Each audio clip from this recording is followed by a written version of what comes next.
Chers amis, bonsoir.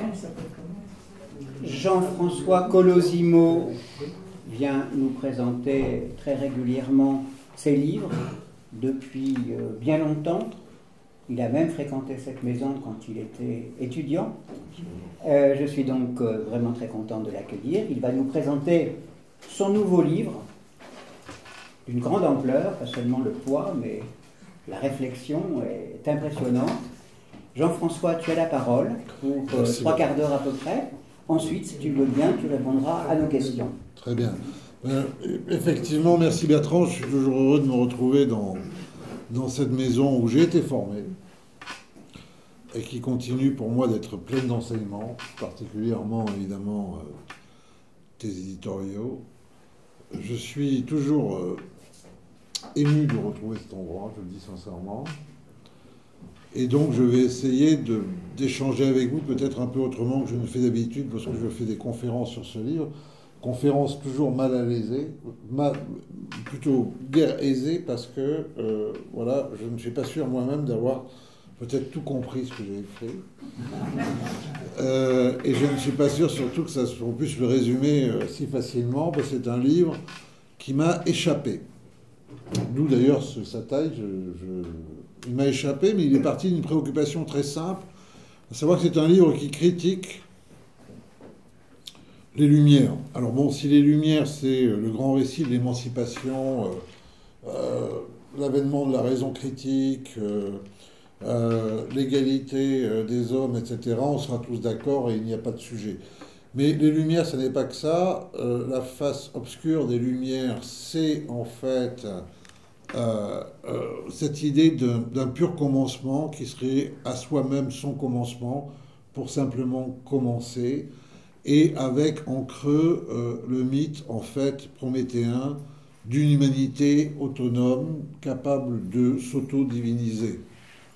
Donc c'est de là d'où je suis parti, considérant que il y avait là pour nous une véritable source d'interrogation. Pourquoi ? Eh bien parce que cette face cachée, obscure des Lumières, c'est tout ce qui nous reste aujourd'hui des Lumières, puisque les Lumières sont incapables de rendre compte de ce qui nous arrive. Nous ouvrons notre téléviseur, nous ouvrons notre radio, notre journal, et nous entendons dire que partout dans le monde, et souvent chez nous aussi désormais, des gens tuent au nom de Dieu. Et donc la promesse des Lumières devient une forme d'éclipse sous nos yeux écarquillés, nous ne voyons plus rien, nous devenons aveugles. Pourquoi ? Parce que effectivement la promesse de la religion du progrès de l'humanité consistait dans la disparition de la religion, puisque la religion était la forme accomplie de l'humanité ancienne, de l'humanité qui avait besoin d'être émancipée de l'obscurantisme, de la superstition, de la croyance, une sorte d'humanité qui était par définition anti-lumière.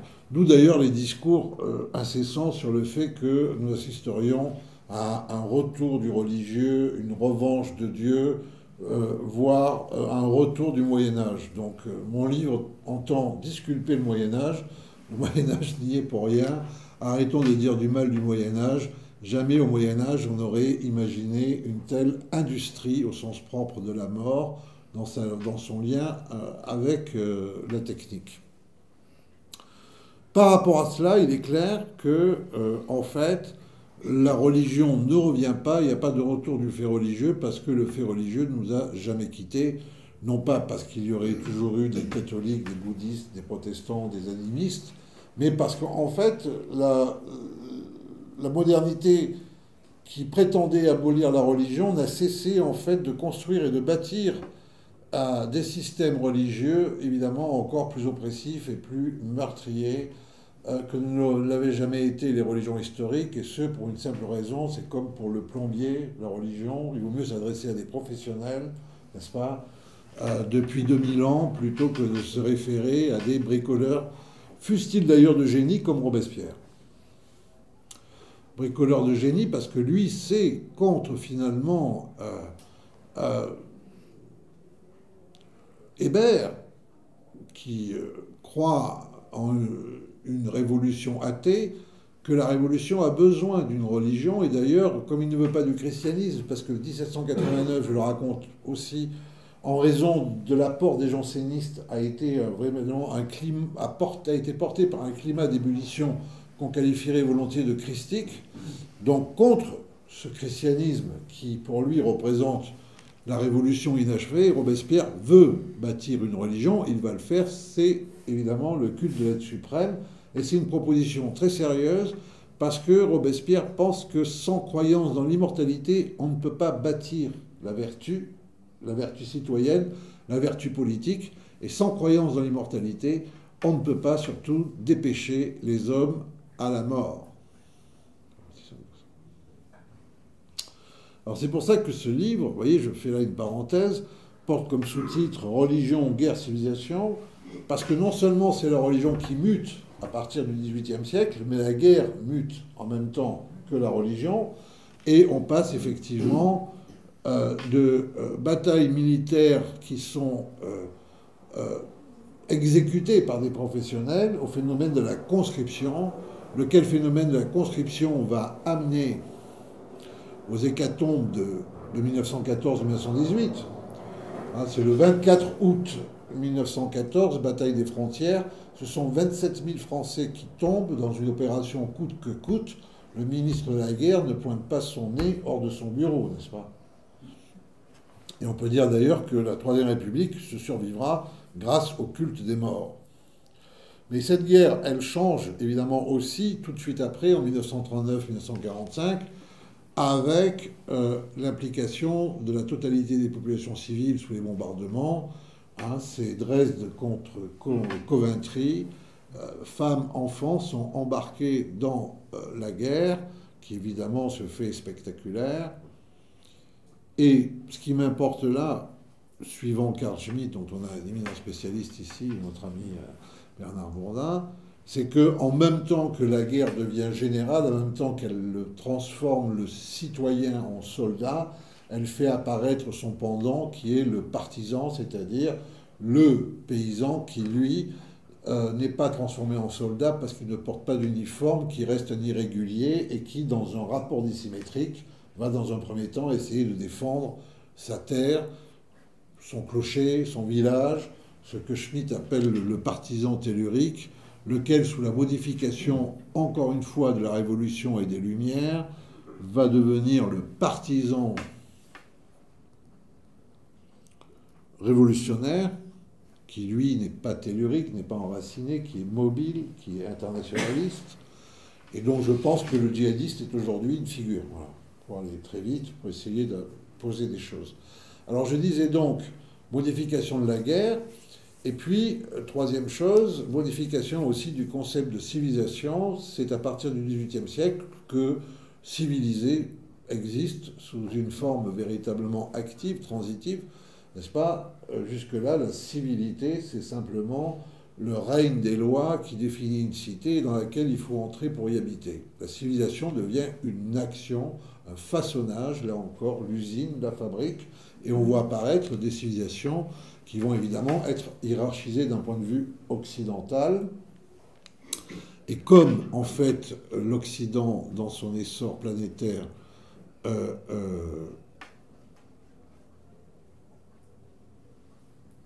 conditionne, fabrique des civilisations, il va en même temps fabriquer des religions, puisque si les peuples dits primitifs doivent s'émanciper, eh bien il faut qu'ils aient une religion pour pouvoir s'en débarrasser, n'est-ce pas? Et qu'ils aient la conscience d'en avoir une. Donc on va créer des religions. C'est-à-dire que l'hindouisme, le bouddhisme, mais l'exemple évidemment le plus fort est le dit animisme, vont être véritablement des fabrications coloniales du XIXe siècle, et de manière tout à fait étonnante, puisque, en fait, ces religions-là n'ont jamais existé en tant que religion.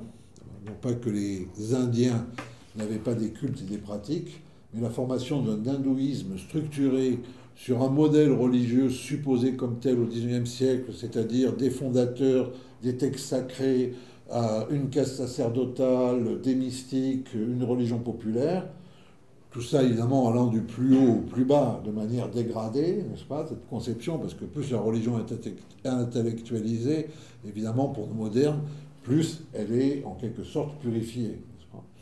Donc, on va créer l'hindouisme, on va créer l'animisme, on va créer le bouddhisme, et en fait, là aussi, second phénomène, de la même manière que je suis la guerre, ce phénomène des civilisations fait que comme on a expliqué aux Indiens d'Inde qui sont indiens pour autant qu'ils sont hindous, le jour où ils vont être pleinement hindous, eh bien ils feront de l'hindouisme qu'on a fabriqué une idéologie, c'est l'idéologie de l'Hindutva qui est aujourd'hui au pouvoir en Inde, n'est-ce pas? C'est bien ce qu'il faut comprendre. Idéologie qui vise à purifier le pays de tout ce qui n'est pas indien. C'est-à-dire les autres religions, le christianisme, l'islam, mais aussi tout ce qui est considéré comme occidental, le capitalisme, le communisme, le libéralisme, enfin, donc là on est dans un processus de purification. Donc le phénomène de la guerre et le phénomène de la religion sont véritablement liés à cette mutation, en fait, de l'idée de religion. Alors j'avais cité, évidemment, Robespierre, mais dans la suite, on ne va avoir que cela. Évidemment, pensez au nazisme, mais pensez aussi au communisme, pensez à la constitution du parti bolchevique en église, en contre-église, après l'éradication de l'église orthodoxe, des pontifes, Lénine, Staline, un hérésiarque, Trotsky, la fabrication des rouleaux sacrés à des millions d'exemplaires dans toutes les langues, une internationale missionnaire, le Comintern, et puis surtout Lénine, embaumé, reposant pour l'éternité derrière le Kremlin, à l'initiative d'une frange du parti bolchevique qui s'appelle les typiques de la modernité, qui s'appellent les constructeurs de Dieu. Ça, c'est ça la modernité.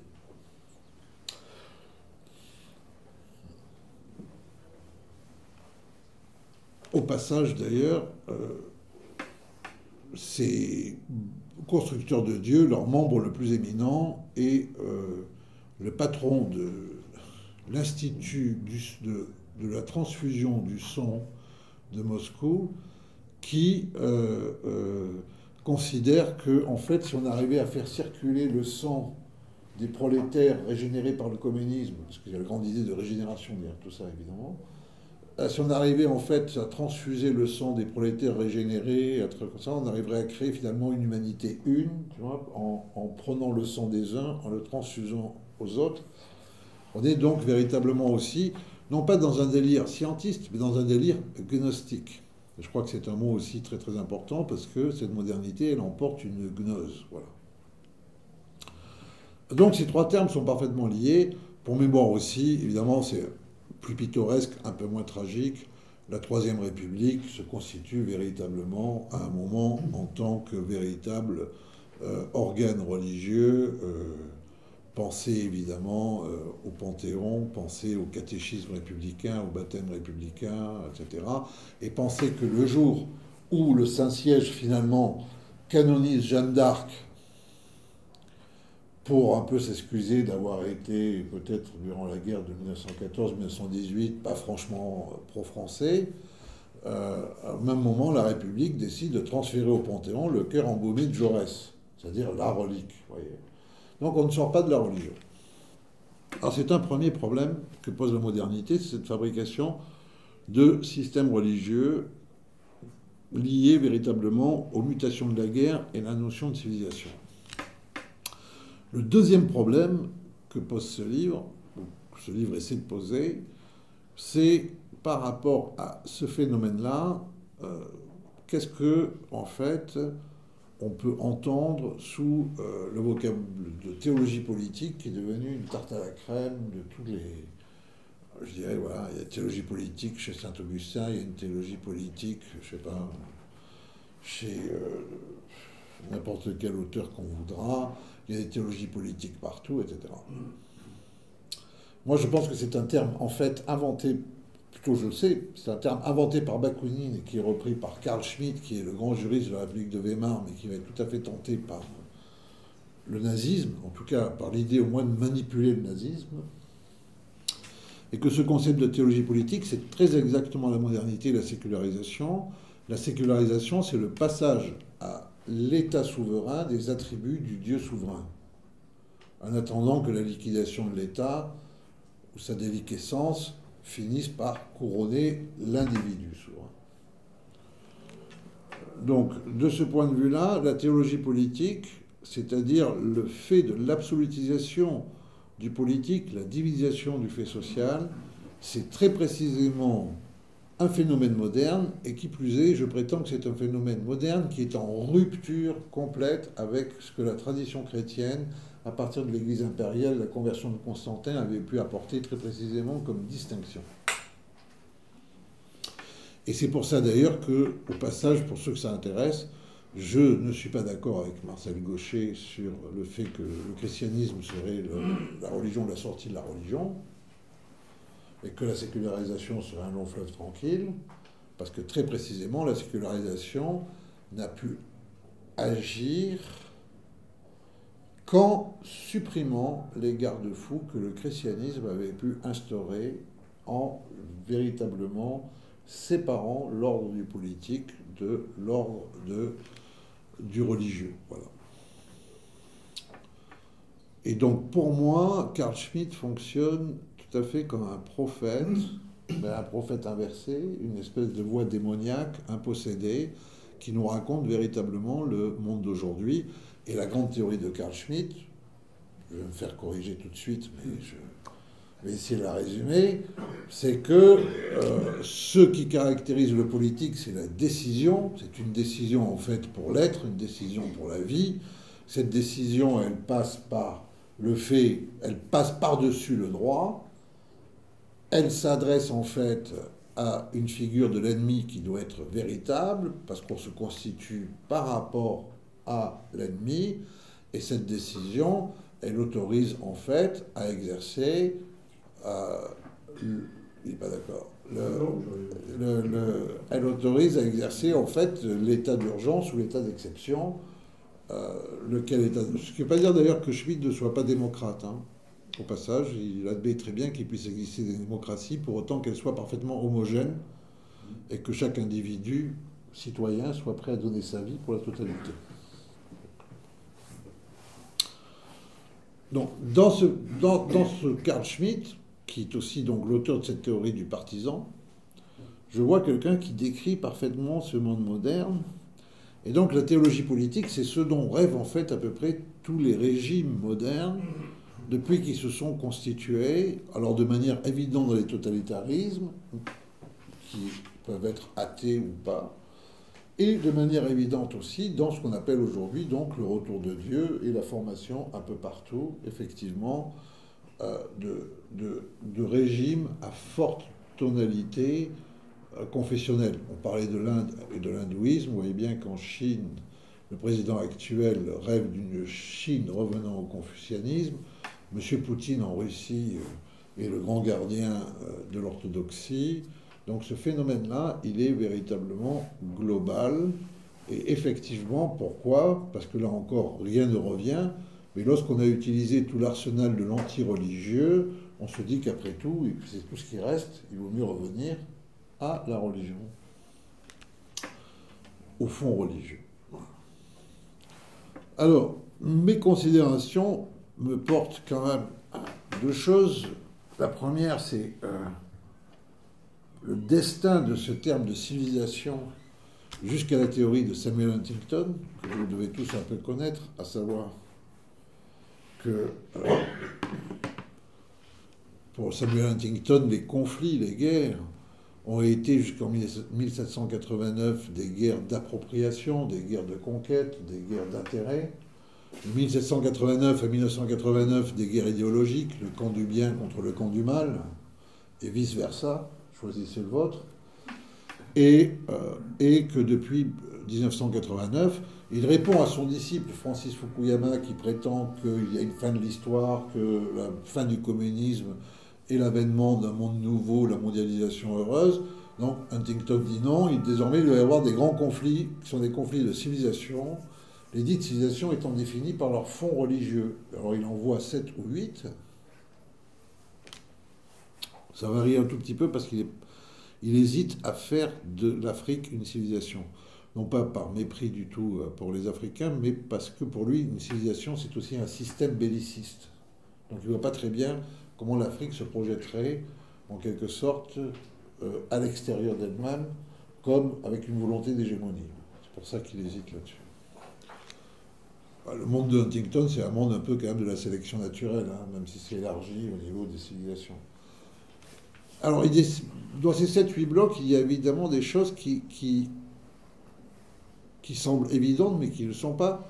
Il voit un bloc occidental, composé de l'Europe de l'Ouest et des États-Unis et du Canada, d'Amérique du Nord.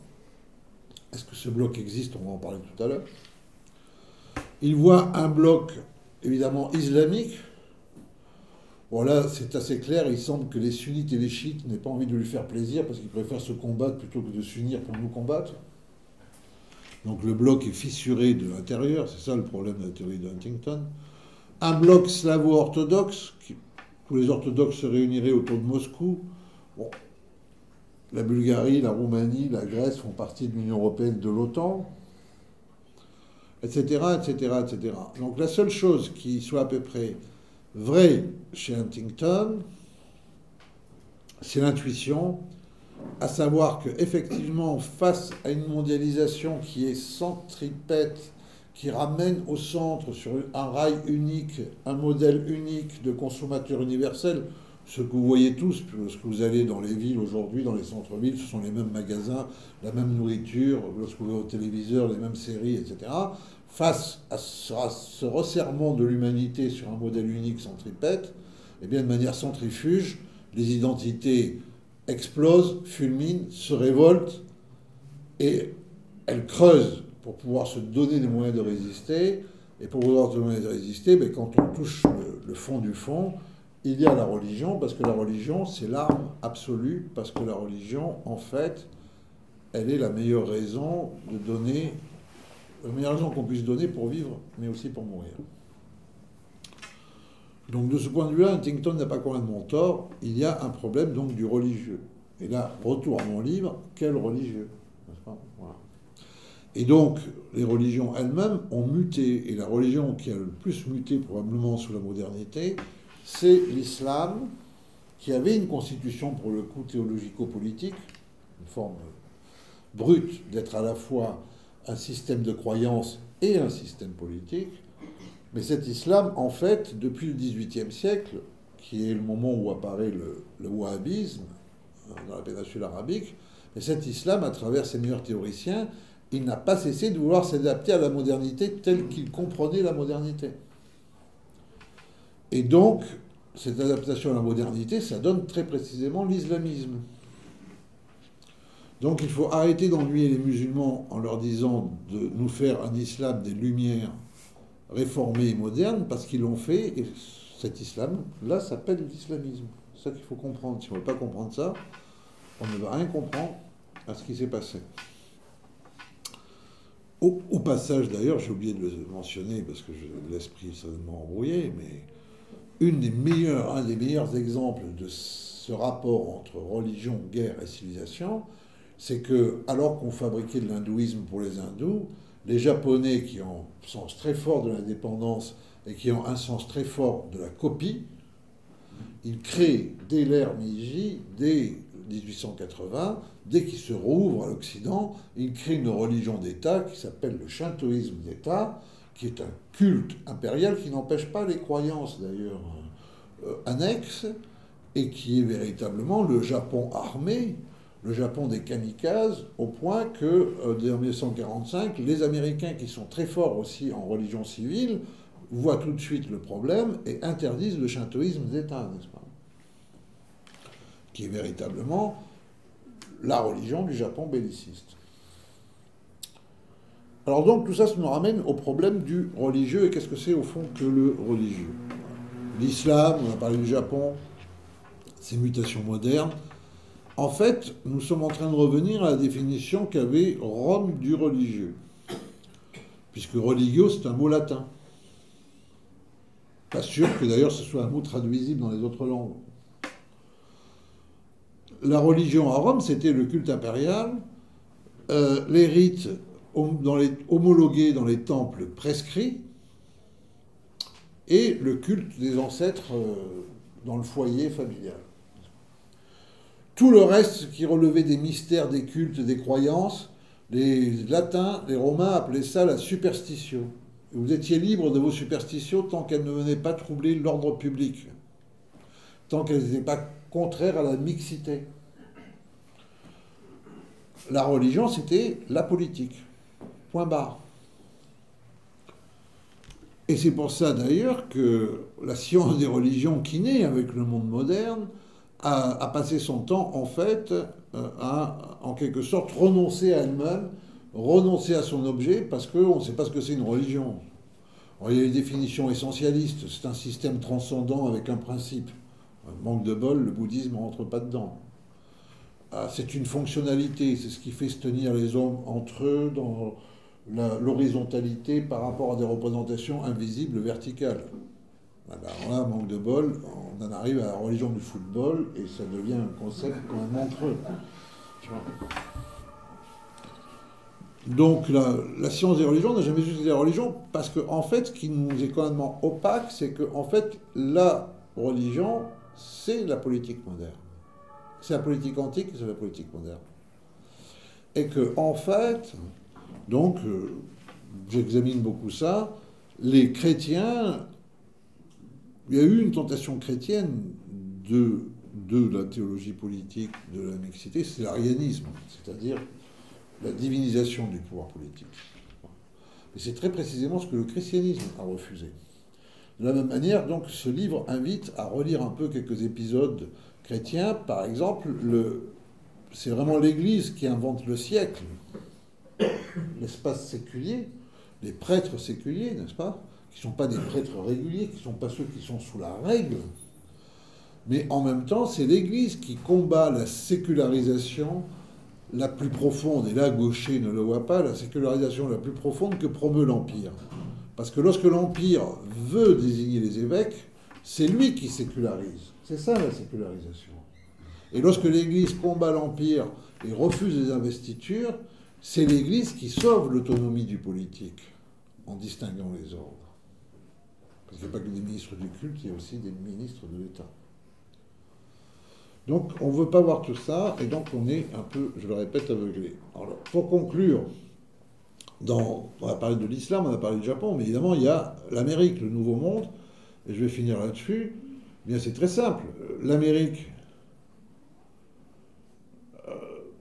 qui est finalement la meilleure incarnation de la religion civile dont rêvait Rousseau, ben vous le savez bien, en Amérique, le nom de Dieu est inscrit sur le dollar, le président prête serment sur la Bible, le Capitole ressemble à un temple, Thanksgiving est une fête bientôt française d'ailleurs, je crois, comme Halloween, mais bon, Thanksgiving est une fête en fait civique, pas du tout religieuse, on dit, voilà.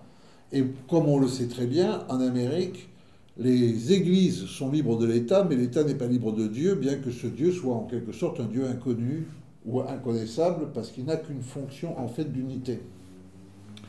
Et c'est lui qui accueille tous les cultes, pour autant que tous les cultes veuillent adopter le pacte démocratique. C'est pour ça que les États-Unis sont une théodémocratie.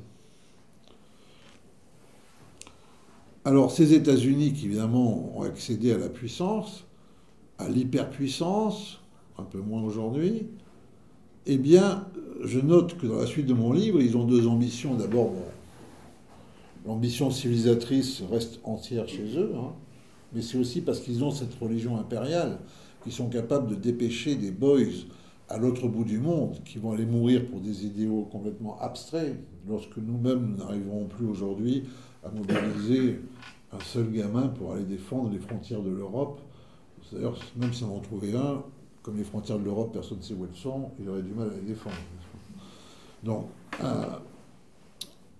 mais ces mêmes États-Unis, eh bien, ils ont radicalisé, si je puis dire, ce problème de religion, donc religion civile, ce problème de civilisation, auto-persuasion qui sont l'empire du bien, mais ils ont aussi radicalisé la guerre.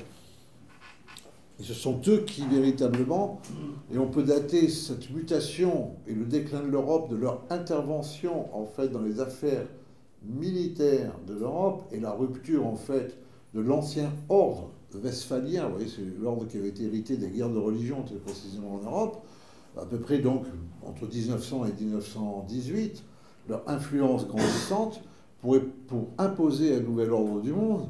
Et dans ce nouvel ordre du monde, l'Empire du bien, évidemment, ne peut pas faire la guerre pour ses intérêts. Il doit faire la guerre pour de grands principes. Ces grands principes sont des principes, là, véritablement abstraits, totalisants et absolus. L'Amérique fait la guerre au nom du bien, de la justice, de la liberté, de la démocratie, tout ça avec des majuscules. Mais quand vous faites la guerre au nom du bien, ça veut dire que votre adversaire, c'est le diable. Vous le diabolisez. Vous êtes là, en fait, pour l'annihiler.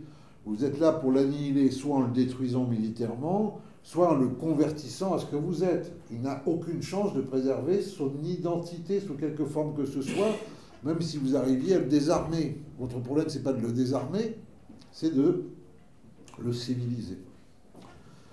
Donc, de ce point de vue-là, l'Amérique, dont les opérations militaires portent des noms qui, là encore, sont théomorphiques, renvoient au dieu médiéval, n'est-ce pas, détermination absolue, justice infinie. Justice infinie. Justice infinie. Eh bien, ces mêmes États-Unis, ils ont un problème qui est un problème démocratique, c'est qu'ils ont derrière eux une opinion. Cette opinion n'aime pas voir revenir des cercueils. Et donc, avec toute leur puissance, les États-Unis ont pensé à la guerre zéro mort. Ça pose d'abord un premier problème, qui est un problème non seulement moral ou éthique, mais un problème d'efficacité. C'est si je viens chez vous en vous disant que je vais vous libérer au nom du bien absolu, mais je vous dis, il est hors de question que je verse une goutte de sang, vous pouvez avoir beaucoup de doutes sur le bien absolu que je tiens à vous apporter, puisque vous venez vous-même d'en fixer la valeur.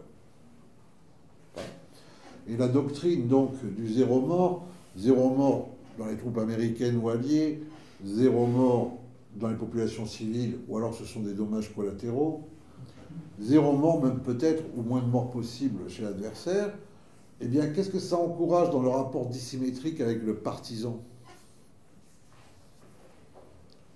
Le partisan n'a qu'une chose à mettre dans la balance. C'est-à-dire son sang, c'est-à-dire sa mort, c'est-à-dire vous voulez zéro mort, ben vous serez tous morts. Et moi avec. D'ailleurs, ce sera la démonstration au fond de votre impuissance. Et donc là, on a une logique de laquelle nous ne pouvons pas sortir si nous nous alignons sur les États-Unis, qui est une logique en quelque sorte doublement mortifère. Le zéro mort ou le tous mort, c'est tout de même toujours en même temps le règne de la mort, c'est-à-dire le règne d'un certain nihilisme. Alors ce nihilisme, évidemment, il atteint son acmé dans la figure du djihadiste. Je ne veux pas qu'il y ait de méprise sur ce que je dis, mais je vois le djihadiste comme l'héritier du terroriste français de 1793, du nihiliste russe de 1880, du bolchevique soviétique de 1927 ou 23, et je vois là une filiation moderne.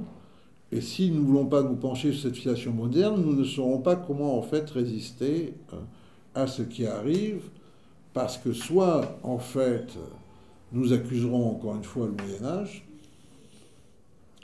soit en fait nous accuserons l'islam, un islam essentialisé à coup de Wikipédia, de 3 citations du Coran et de 2 renseignements sur l'école hanbalite, sans rien connaître de l'islam d'ailleurs, et sans vouloir rien en connaître, n'est-ce pas ? Et en fait, nous raterons à peu près donc l'essentiel d'un combat.